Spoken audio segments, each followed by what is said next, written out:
80% of New Zealand has no towns, no cities, and in many cases, no people at all. A country bigger than the United Kingdom, yet its vast interior is left untouched. Why would a modern nation with rich farmland, a mild climate, and global demand for space choose to remain so empty? Was it geography, history, or something deeper in New Zealand's identity? Today, we'll uncover why so much of this land is still wilderness, and whether that emptiness is the country's greatest treasure or its most dangerous weakness.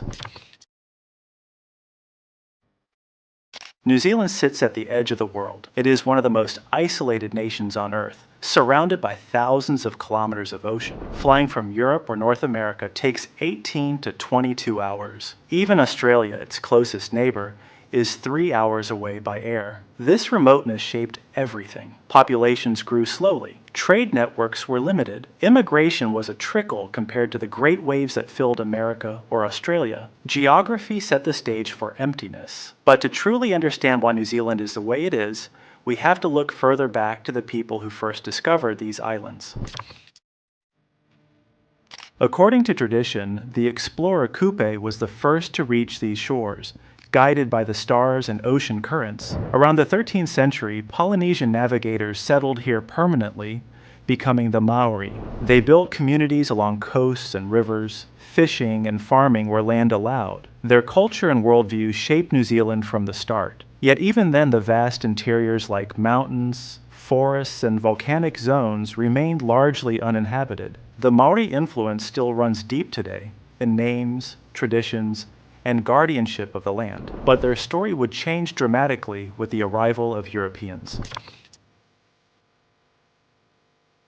The first European to see New Zealand was Abel Tasman in 1642. His landing attempt ended in violence when Maori warriors killed 4 of his men, and he sailed away without setting foot on land. More than a century later, James Cook arrived in 1769. Unlike Tasman, Cook charted both islands in detail, opening New Zealand to regular contact. Traders and whalers soon followed. They brought iron tools, cloth, and above all, muskets. Maori warfare changed dramatically, sparking the bloody musket wars of the early 19th century. Alongside trade came disease. Measles, influenza, and smallpox devastated Maori communities with no natural immunity. Populations collapsed, shrinking by almost half within a century. At the same time, colonists pressed for farmland. Maori lost land through sales, confiscations, and war. The balance of power in New Zealand was changing forever.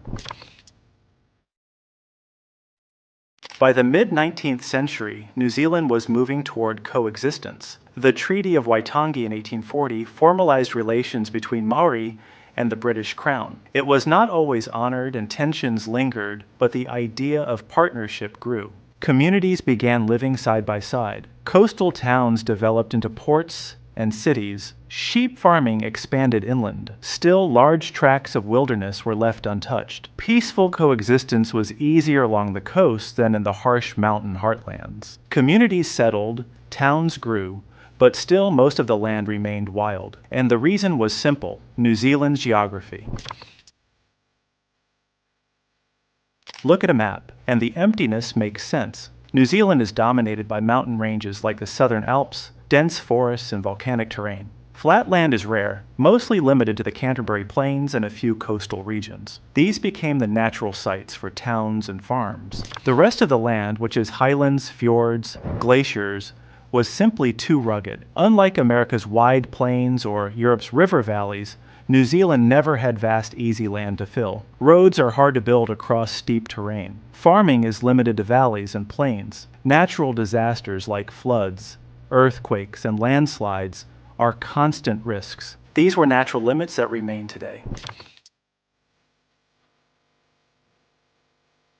Geography shaped where New Zealanders could live, and the pattern is striking. Most of the population clusters in the coasts where the land is flatter and farming is possible. Nearly 1/3 of the country's people live in Auckland alone. Drawn by trade, jobs, and a mild climate, add Wellington, Christchurch, and Hamilton. And more than half the nation is concentrated in just 4 cities. Outside these hubs, towns are scattered and small. Drive through the South Island and you can travel for hours without seeing a settlement of any size. Rural communities are shrinking as young people move to cities, leaving emptier landscapes behind. In New Zealand, population follows the land, and the land allows little room. New Zealanders are fiercely protective of their environment. Nearly a third of the country's land area is under conservation or national park status. Fiordland, Tongariro, and Mount Cook National Parks are World Heritage treasures, but they're also places where people can't settle. Strict planning rules and environmental protections prevent large-scale development. Unlike many countries that cleared forests or expanded farmland, New Zealand chose to preserve large swathes of wilderness. Since the 1980s, logging of native forests has been heavily restricted, protecting ecosystems that exist nowhere else in the world. Rivers and mountains are safeguarded not only by government policy, but also by Maori guardianship traditions that emphasize respect and stewardship. In other words, emptiness is not just tolerated, it's actively protected. Another key factor is the Maori perspective on land. In Maori culture, land is not something to be owned and exploited. Instead, it is a taonga, a treasure, passed down through generations. The concept of kaitekitanga, or guardianship, means people are caretakers rather than conquerors of the environment. This worldview influenced modern policies. Many lands are co-managed between the government and Maori iwi, tribes. Sacred mountains, forests, and rivers are left undeveloped because they are seen as living ancestors. So cultural respect reinforces the decision to keep much of New Zealand uninhabited. Emptiness is a choice rooted in tradition and identity. There's also a practical side. New Zealand's economy thrives without filling every corner with people. Agriculture remains its backbone, with dairy, beef, and sheep farming making up about 65% of exports. The country has nearly 10 million cattle, but only 5 million people, which is proof that open land fuels its primary industries. Tourism, worth around 40 billion New Zealand dollars annually, also benefits. Visitors come for landscapes that look untouched, and remoteness is marketed as a rare asset. Unlike industrial nations, New Zealand prospers by keeping much of its land wild. But here's a thought to hold on to. Could this emptiness become a problem in the future?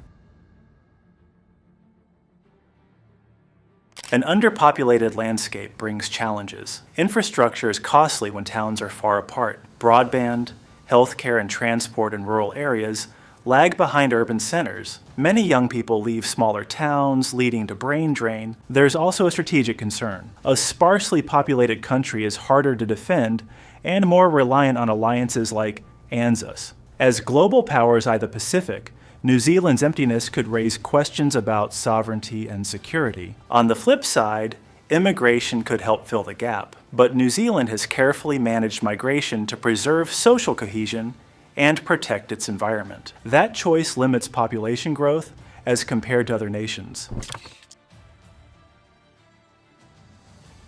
Canada has vast empty regions in the Arctic and boreal forests, yet with 40 million people, it sustains growth through resource extraction, energy, and dense urban corridors near the US border. Australia's 26 million citizens cluster around mining towns, energy hubs, and agricultural belts that fuel a resource-driven economy. New Zealand is different. Its emptiness is fertile, habitable land deliberately left undeveloped. Agriculture, tourism, and renewable energy thrive on open space and natural beauty. Leaders from Sir Edmund Hillary to modern policymakers frame wilderness as a treasure. The question is whether emptiness becomes an advantage or a challenge.